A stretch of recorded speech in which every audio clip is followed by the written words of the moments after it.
Now, I want to do a vampire look. The thing is, I just find traditional vampires really boring. It's the creaturey ones. That's where the fun is. And I do love the whole lore of them burning in sunlight or with holy water. So we're gonna play with that as a detail as well. For the burning effect, I wanted to give these filament LEDs a shot. Thing is, I have never worked with these and I'm not even sure if I can solder them. I was worried that the heat might burn these out and I don't have time to order more if I accidentally mess these up. So I decided to forgo that and just wrap wire around the ends, seal it with some shrink plastic. And I'm just gonna hope they don't disconnect at some point where I can't fix them. Because lately, that seems to be a common problem in makeups that I have been incorporating LEDs with. Now, I admit I do have a tendency of not attaching them in the most efficient manner, like the anglerfish, mid-makeup. And believe it or not, this look actually had LEDs. Just never said anything because I poorly attached them under the armor and, well, they wouldn't light when it was time to go. So without saying, this whole project, I am going to have some trust issues. Covered it ahead in some latex. Now let's make some fun shapes. Got one down, now two. I wanted even more craziness going on, so I added a third one. Yes, I probably could have linked these into one string, but I hadn't thought about that until after I had already wired them individually. So this is what we got. And of course, I am going to anxiously be making sure I didn't accidentally disconnect anything. Added a bunch more tape, just hoping that I wouldn't accidentally yank out a wire. To coat them, use some tissue and latex, but of course the camera wasn't on, so there's this weird kind of time jump. Wires look like weird glowy veins, which is cool, but that's not what we're going for. So we're gonna have to build up the areas between the LEDs so that they are the lowest point of the prosthetic. Figure could start with cotton and latex, but it gives a little bit of a lumpy skin texture, and I thought it might be cool if the area was kind of cracking and splitting. So foam clay seems to be the easiest way to get that kind of effect. I did leave the lights on just so I could see sort of what the final product might look like. Kind of looks like cracked earth and lava at the moment, which I'm loving. I did add a few crack islands off the area where the lights were, just to kind of bring that texture further out. You can see the flicker. Yep. So apparently one of these I did not get a very good connection with, which means it's a little loose, so that makes me nervous. Added some crack detail to the clay. It's just gonna make it look more interesting and give me something a little more fun to paint later. Also, I added a bit of kind of a pebbling texture in some of the areas so that it kind of looks like it's crumbling. Once it's dry, I applied some latex over top, though I did it pretty lightly because I wasn't sure how much it would block the light. Powder it and peel it off very carefully. I really don't want to flex this too much since the connection isn't exactly the strongest. And of course, that one light that seemed to be a problem did go out, but luckily it was just a little loose, so I was able to tighten it back up. Now let's get this painted. First, gonna start out with some PAX paint, just doing a very pale skin tone type of color. I started out only applying it where there were no lights, and then I tested a little bit to see if I could go over it. But again, just keeping this really thin because I just don't want to get rid of the glowing effect. Jumped over to Skin Illustrator and just getting more of that pale flesh tone all over. Gonna add some pink to the ends of the skin chunks. Then use a brighter pink to create more skin irritation. Also use this for texture all over. Gonna go in with the bruise tone color to really get those edges to pop. And of course I had to check to make sure the lights were good. Switch up the palettes to a vibrant one and going to start with the orange because it complements the lights.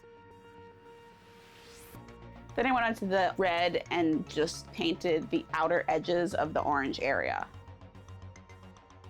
Now I could go in and shade with more Skin Illustrator, but I actually had a friend send me a brand new palette all the way from France. And the cool thing about these colors is you spray them with water, they create a bleeding effect.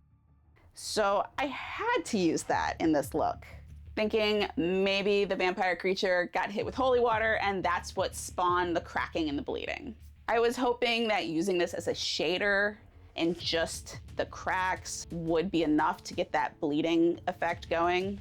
Ended up doing the second darkest color, and I did blend that out pretty good. I wasn't sure if that was going to affect the bleeding, so I went in with the darker color and kind of applied that heavier just in case.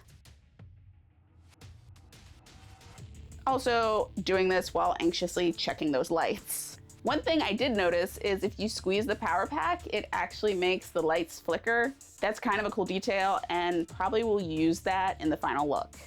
I'm gonna clean up the orange overspray a little bit with more of the pink. I don't mind it, I just really like how the pink looks a little bit more. Okay, might have went a little crazy with the pink. Gonna stipple some skin tone over top just to soften it. Time for the makeup. Gonna glue my eyebrows down. And today I actually decided to do something I never do, which is to protect my skin for when I rip this off at the end of the look. So I'm going to apply a little derma shield, and that's just gonna create a barrier between my skin and the glue. And my face will thank me later. Get the bald cap glued down. And again, I decided to do something I don't typically do. I'm gonna use a corrector color on my brows and the dark area of the bald cap. This is just gonna make getting that pale skin tone a lot faster than if we skip this step. Seal it before switching to the next color. I'm just gonna stipple light flesh tone over top. Now we still have to get my skin in a similar range of the prosthetic, so I ended up switching to a water-based color. This was the most similar I had to the PAX paint that I used, and also the water activated did get coverage a lot faster. Went back to the palette to add more texture, and that should work for now. Time for the fun stuff. Started shading with the color Possessed. I like this color because it shifts a little more purple and it's more fun for creatures and characters versus just using plain old black, gray, or brown. Going around spraying some figure eights to get some breakup on the skin. Also shaded the center of my top lip because the teeth I'll be wearing, that area gets pushed up, and thought it would be nice to have some contrast there. Wanted to play with this brand new color called Infected. Figured it would be perfect for veining. And of course, we're adding a ton of veins because I love them. Larger branches at first, and then layering really light ones all over. Just want to make that skin look really translucent and sick. Gonna darken around the eyes. I used some of the dark red out of the Mayron Bruise Wheel. These colors are great to use around the eyes to get a really unwell look. Okay, we have to get the headpiece on. Needless to say, a little nervous. So of course, I am going to have the lights on while gluing it, just so I can keep an eye to make sure that nothing disconnects in the process. It's glued, now I just need to fix the edges. And to speed this up, I just used some paper medical tape and stippled with latex. It did do some weird puckering in areas because the latex doesn't stay stuck to the foam clay. So when I pulled on it, it kinda did some weirdness, but it's easy enough to fix. Now we just need to get this to match color-wise.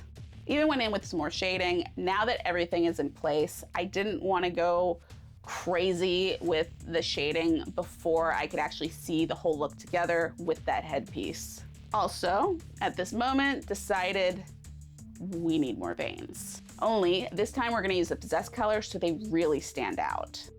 And I'm gonna have them just coming out from the wound.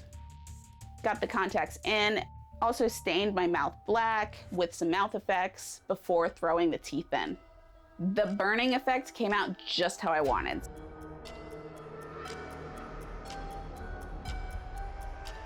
So let's see how the bleeding goes.